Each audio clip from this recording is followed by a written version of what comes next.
how we bridge the gap between us and the folks that really aren't providing us great economic security.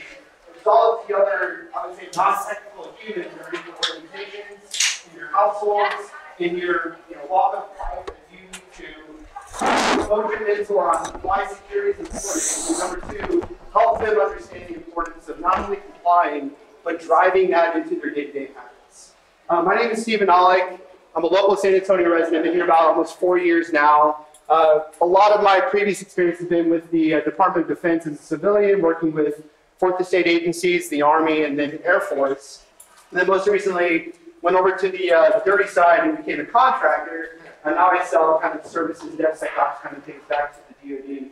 Why is that all relevant? It's because I've seen the DoD take an approach to this. I've seen industry take an approach to this.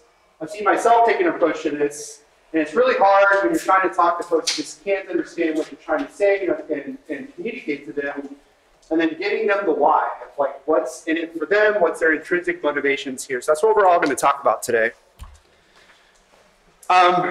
Proverbial agenda side, what I want to foot stomp here is if you feel led to like raise your hand or speak out on a topic, please do so. This is not a listen to Stephen for 25 minutes and then just walk away and hopefully take something away from you. I want this to be kind of like church. If you feel the cybersecurity spirit in you, like let you want to say something out loud, please say it. Amen. Please do. Pray. Cool. But yeah, so the biggest areas that we're going to talk about, we got to simplify things when we talk to our folks that we're hopefully helping to manage, maintain, and also secure. Effective communication, right? Like you could take that all the way to your spouse if you happen to have a spouse. Like you have to be effective and you have to be able to talk to your folks that way. Behavioral change is something I'm struggling with myself with my 9 and 4-year-old. So if anybody has notes on this, we'll talk about that one. Interactive training. So this is probably the one that is near and dear to my heart because I come from the Department of Defense and I have a lot of scar tissue because I think they do it wrong. And hopefully we'll hear some like good ideas in the room of how you think interactive training can be driving this mentality. And then last but not least, I hope you walk away with like, we need to build a culture. And we'll talk about what that means. So, yeah, so to lead off on all of this, security is really tough. There's several tracks that you're attending here at BSides this week. You go to DEF CON, you go to KubeCon, you go to all these different conventions that are just security professionals trying to get smart on what's the latest and next best thing coming. But then you got to take that back and actually compare it and contrast it to how your organization operates, and then give them the, so what, I heard this, how are we going to make this into policy, process, tools, procedures, like all the things that drive your security posture with your organizations. How do you do that? It's really, really tough. Some ideas here just to give a picture as we talk to this. I think what's hardest for most technical folks is to use plain language instead of all of the jargon and hashtag this and buzzword that is always inundating our day-to-day lives. We're on Slack chats, we're in different types of Discord channels probably, we're in different types of communication avenues amongst the folks that do the business of security that we do. How do you translate that? Where's the rubric out there that helps you? Where's the chat GPT for that? It probably exists, but are you using it like the other person is using it? And are they communicating the exact same way back to the organization as you are? 9 times out of 10, it's probably a no, which is why it's so important to bring the organization to you where you're at. Come back brief. We've always heard the mantra of like, tell it to me like I'm 5, or tell it to me like I'm your grandmother. Those analogies work really well when you're trying to describe like these really, really hard topics of IT systems. And now we just talked about AI and all these new capabilities that are on the horizon. How do you stay ahead so that you're bringing back that communication back to the organization, getting after this mess of jargon that they're saying to you from a business perspective, and then you're trying to communicate to them from a technical perspective. So communication, I talked about it with a spouse, with any kind of relationship, there's always a back and forth and a need to have validation and understanding from the other individual. When you're a security professional, it's no different. When you're saying things out loud, you want to hopefully get some kind of validation that you're understanding what I'm saying, right? And this is resonating with you, right? Like all those cues that typically play into conversation. But you don't want to be like this guy. Does anybody know who this is? Prison Mike. Yeah. Why did he do this? What do you think his reason was to dress up like Prison Mike and talk to his team? Scare straight. Yeah, so is that really the job of a security professional? Do you think it's our job to just scare people straight? Sometimes. Yeah, sometimes. Yeah, absolutely. Situational, right? It depends. But yes, that was his tactic. You can argue because it's a sitcom and the way that he went about doing it, maybe it wasn't the most effective, but there are times when if it's a severe breach that literally like rocked the core of the organization, you gotta be Prison Mike.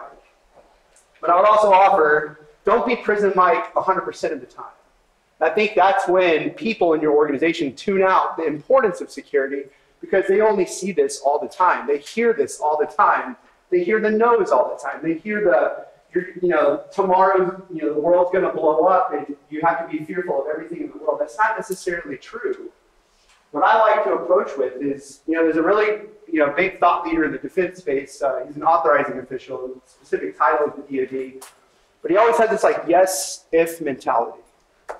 And I like it because it leads off with a yes, number one. You're not telling someone, no, you can't do this. No, you can't have that software. No, you can't go buy this piece of machinery. You give them a yes with a caveat. And that's based on the controls, right? Like you saw a slide about 10 minutes ago if you were in the room. There's all these frameworks, there's all these standards, there's all these big ISO this and RMS this and NIST that. Like it tells you and gives you the guardrails of how to implement anything you want to get after. Yes, there's caveats to all of what I'm saying. You can't have the world because some of those are truly insecure and you don't want to introduce those into your environment and enclave. But don't be like this guy. I think that is where we get in a lot of trouble. And then here's the other, I think, pitfall is you, the proverbial you, all of us, we think we're the, Einstein in the room of saying all these incredible things and, they're resonating and E equals MC squared, like everybody knows what that means. But half the time, it seems like every time we talk about security, they're not really getting the so what. And this is usually what happens. They leave the meeting after, you have the session. It might even happen after this session. You might go out and be like, what is this Stephen guy even saying? Which is valid, because communication is situational, and sometimes it doesn't resonate. What I will offer is try and be, like we were talking about the simplicity, but don't get to an Einsteinian level. It doesn't need to be that complicated when you're describing the health of the business or organization and why things can be rocked and shattered because of one instance of a breach or a secret being exposed or a password being written down instead of kept in a password vault somewhere. These are all things that we can and should do. So this is the one I'm talking about being a parent.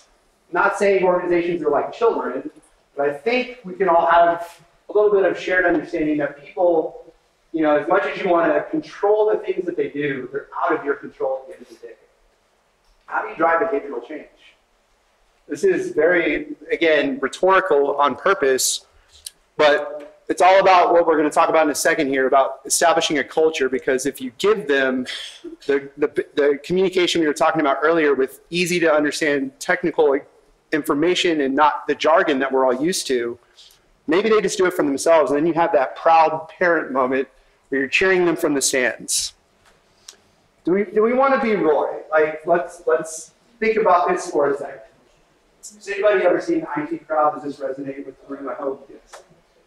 So what was his famous line? Well, did you try turning it off and on again? That was his cop-out, like first call resolution mentality, which honestly is the right answer half the time. I tell my parents this all the time. That's not to dime them out. That's just how tech works today. But does he go into more thought usually on the show? No. Does he go and be empathetic with the customer? No. Does he try and understand and have empathy for where they're coming from and go see their environment and understand like what does their business process look like and why are they maybe communicating a vulnerability to the organization? No, he doesn't do that.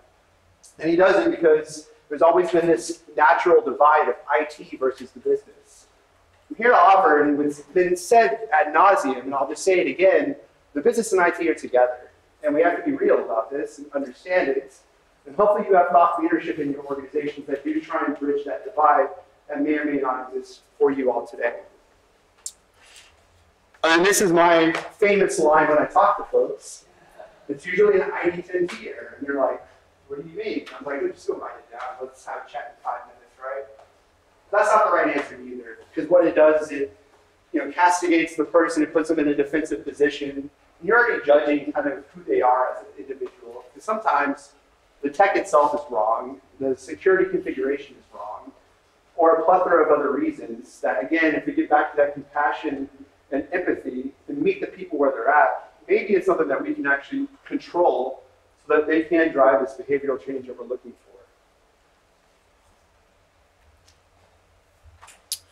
Interactive training. This was my favorite section to put together because I came from the Department of Defense. Has anybody worked with or around the Department of Defense?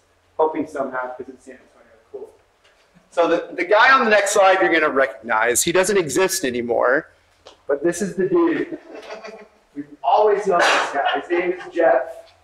He has been drilled into our heads because he was the computer avatar of this ridiculous cybersecurity training that we had to take every year for compliance, and watch him look in his 2000s era, computer animated style, trying to teach us the so what's of security in the Department of Defense. I keep saying Department of Defense on purpose because it really is that important. Like there are severe gaps in security with those systems that are in prod today that we, proverbial we, may or may not take serious because we get this guy thrown in our face. And they make it fun, they make it comical, and I understand what they're trying to do, but is your training like this guy, and is he impressed or not impressed? I think it should be more interactive. I think there could be more real-world exercises. Some of the ideas that I put together, just to kind of read from my notes here, you can do gamification. I think one of the coolest things the Department of Defense has done recently, which again is a little bit controversial today because a lot of these organizations don't exist based on the Doge cuts and stuff, but they did a lot of bounty programs inside of the DoD where they offered money to come hack our systems. I thought that was an incredible idea. The Defense Digital Service did this a handful of years ago. Will this come back in fashion? I don't know. But that doesn't mean that any of you in your organizations can and should not go do this as well. I think that's a really cool idea to try and drive that intrinsic motivations in your organization. I think last, to throw something else out there is like pulse surveys to the organization, testing on latest cyber threats that may or may not be experienced by the organization or on the periphery. Do they understand things that have come out in the real world, in public media and relations? I heard a talk this morning about some of the platforms that our children are on. You can do these kinds of surveys to pulse the organization to say, like, are you aware of X, Y, Z? 9 times out of 10, they're going to say no, more than likely. Or maybe they will, and there's some learning to be done across the organization. But it gives it a reality that then you can take that motivation in that moment and drive it back to the business. So kind of wrapping up here, because I am coming up on 10 minutes or so, maybe we can open this up for some combo. The culture is really where it's at. And to take a step back, take the word security out of it for a second. Culture, at the end of the day, are like the norms, the principles, the things that the organization does when no one's looking. And if you took yourself away from your organization that you're part of, what are those behaviors that are always in play? What are people doing? How are they acting? Are they sharing things that they shouldn't share? Are they using capabilities that are not on an approved products list? Are they going through processes around the guise of governance, whether they like it or not? Are you putting guardrails in to help them understand the why a request turns into a solution for them at the end of the day? Are you adhering to the SLAs to keep them motivated to use that same process? This is all part of the culture that I believe is really, really important to put down and ensure that you're doing. And something else that I'll mention is, security, we're the warriors. We're the middle tier to maybe senior middle tier, trying to make positive change happen above us and trying to make change happen below us. That's typical of any organization. Y'all are the action officers at at the end of the day. But it all starts at the top. If you can't convince your CEO and the C-suite to do the things that need to get done, you're at a loss. You're not going to win. And I think that's one big thing is you got to find the champion. The CISO likely is your champion because he or she might have access to that team that I'm talking about, the C-suite, your senior leadership, the board. But you're also going to need to find champions within the organization as well that may or may not be inside of the security mission, that are tangential to it, that can speak to it, and give it some business value at the end of the day. And I like the picture on the right because I feel like a lot of us feel this way, even after like our first couple months on a job, when we take it, we're excited, we want to go crush things and take names and ask questions later. And then you start looking behind the curtain and you peel the onion and there's layer after layer after layer of tech debt, security debt, process debt, like all these things that have been brushed into the corner because nobody wants to talk about it and address it. And guess what? Someone has to be ultimately accountable and responsible for it.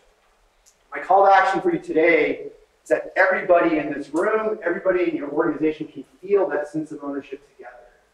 It's not a racy where you have a responsible and accountable, a consulted and informed, and typically one person's accountable.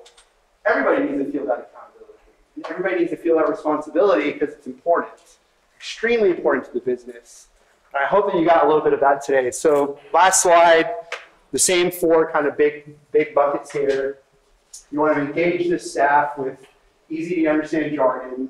You want to simplify the concepts that you're going to learn here at BSides this week and in other conferences that you attend, webinars you attend, things that you read on the internet and other periodicals in your day-to-day. You want to promote that positive change so that you drive those behaviors.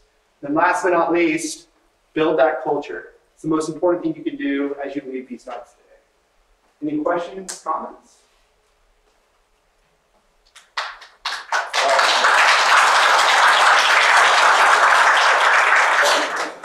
Right on time. Yeah, go ahead. When it comes to like simplifying it, do you usually do like